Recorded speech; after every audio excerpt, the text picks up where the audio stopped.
si Maria Clara de los Santos y Alba, o madalas din tawaging Clarita.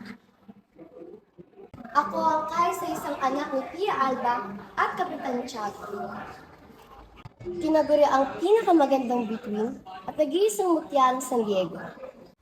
Ako ay may katangiang mahinhin, maganda, masunurin, mapagmahal, at kilala bilang may kalinisang puri bilang isang babae. At ito marahil ang naging pamantayan ng kagandahan sa Pilipinas. Sa kabila ng pag-iirog sa akin ng lahat, ang aking buhay ay isang sumpa at bangungot. Nabubuhay akong humihinga, ngunit patay ang aking kaluluwa. Nagsimulang dumilim ang buhay ko nang mawala ang nagsisilbing liwanag ko. Si Juan Crisostomo Ibarra I. Magsalip, ang minahal at tanging mamahalin ng puso ko. Hindi ko pa rin matanggap ang kanyang, Hindi! Crisostomo!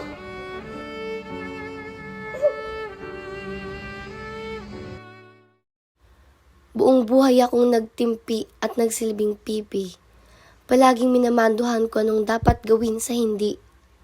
Pero ito na ang panahon para gamitin ko ang aking boses at ipaglaban ang aking nararamdaman. Tama na ang panahon ng pananahimik. Ngayon, ako'y titindig. Utang na loob! Huwag yun na akong patahimikin pa. Por favor! Ayoko nang tumahimik pa. Buong buhay to. Lagi akong sinasabihang malahimik. Sumunod, pakinig. Ulit akong sinasabihan ng ganon. Ulit akong tinatanggalan ng boses. Binubusalan na halos mapipin ako. Pero ngayon,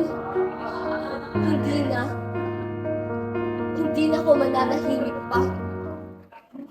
Ipinaglaban ko ang kagustuhan kong hindi makipag-isang dibdib kay Alfonso Linares. Dahil kapag ito'y sinunod ko, parang isinantabi ko na rin ang pangako namin sa isa't isa ni Ibarra. Pilit akong kinukumbinsi ni Padre Damaso, ngunit Ang buhay at kapalaran ay nasa kamay ko na, Padre.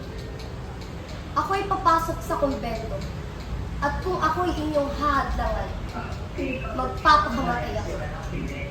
Kumbento o kamatayan. Nuestra conversación ha terminado. Que Dios nos bendiga tu santidad.